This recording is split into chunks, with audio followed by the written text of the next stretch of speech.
If you just live with these two things, you didn't understand anything else, you just have to keep the atmosphere clean. See, right now there is Dhyanalinga temple, however powerful it may be.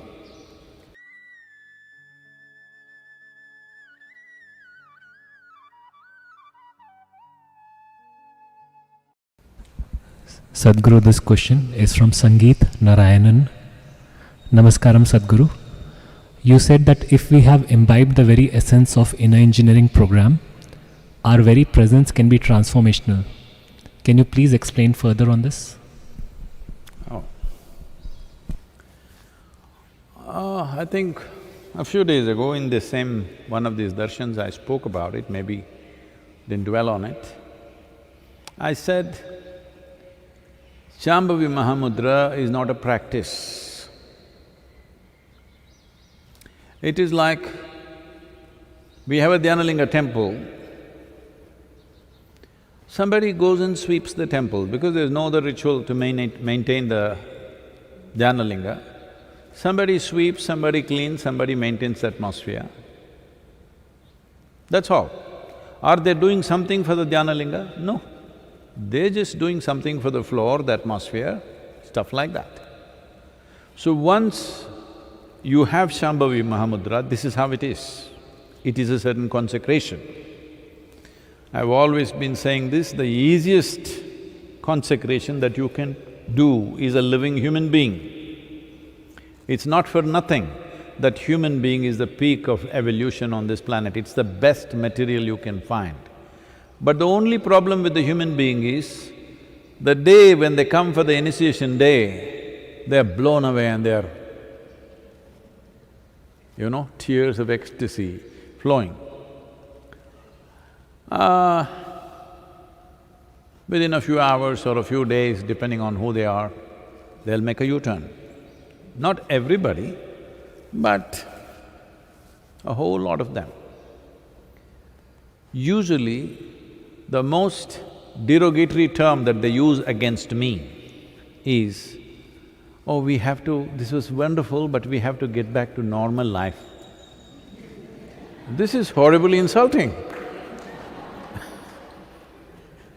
They're saying to be peaceful, to be joyful, to be blissful is abnormal, to be miserable, to be worried, to be anxious, to be a lump of nothing is normal.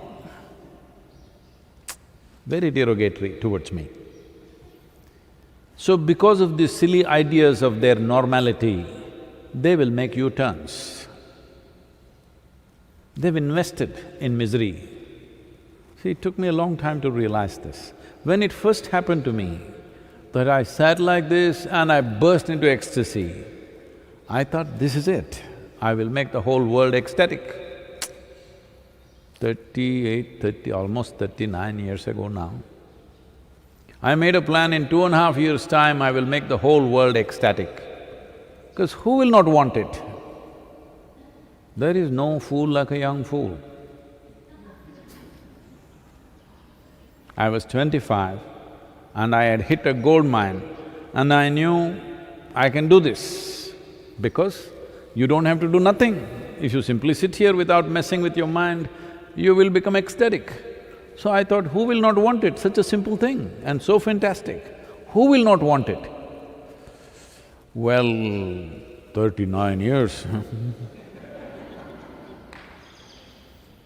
slowly realizing that people have such investments in their misery. Even if you show them an ecstatic way to live,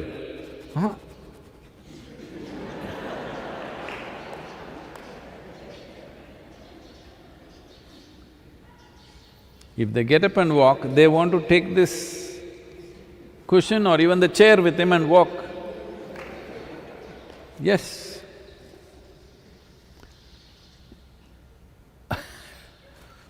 When I initially taught the inner engineering programs, they're just wild. I'm not dressed like this, I'm in a faded denim and a t-shirt, talking wild.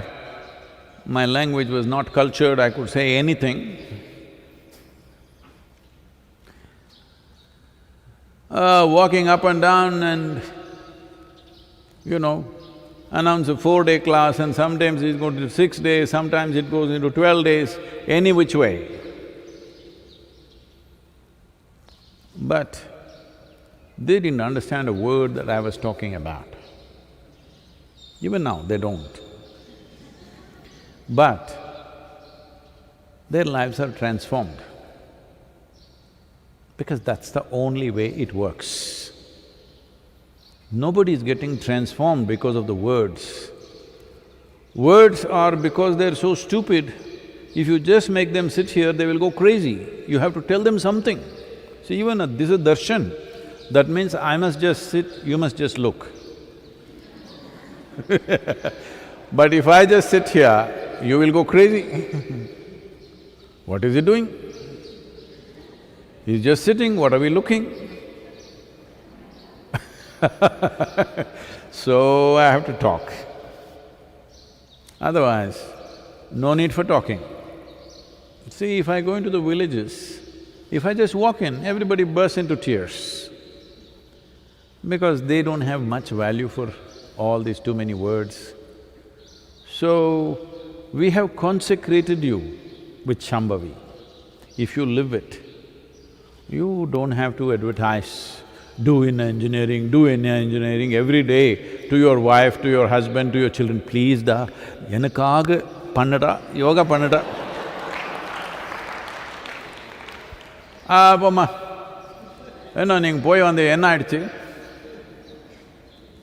Because they're not seeing anything. You're saying wonderful things, but they have to see wonderful things, isn't it?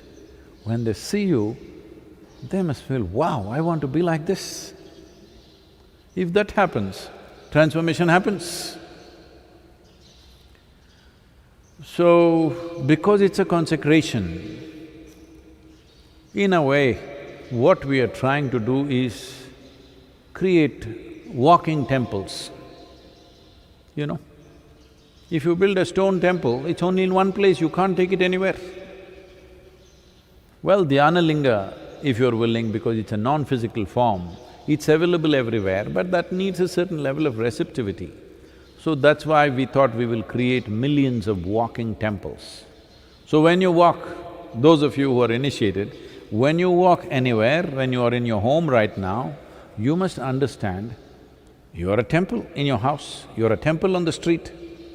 You must walk knowing this. People will come to you in a certain way. You don't have to preach anything, you don't have to advertise, you don't have to have inner engineering tattooed on your forehead. None of those things are needed. You simply be truly that you are living, constantly responding in a limitless way, without any sense of boundary. In a level of your emotion, you are like a mother to the world. Don't do anything, simply sit there. People will get transformed, not just people.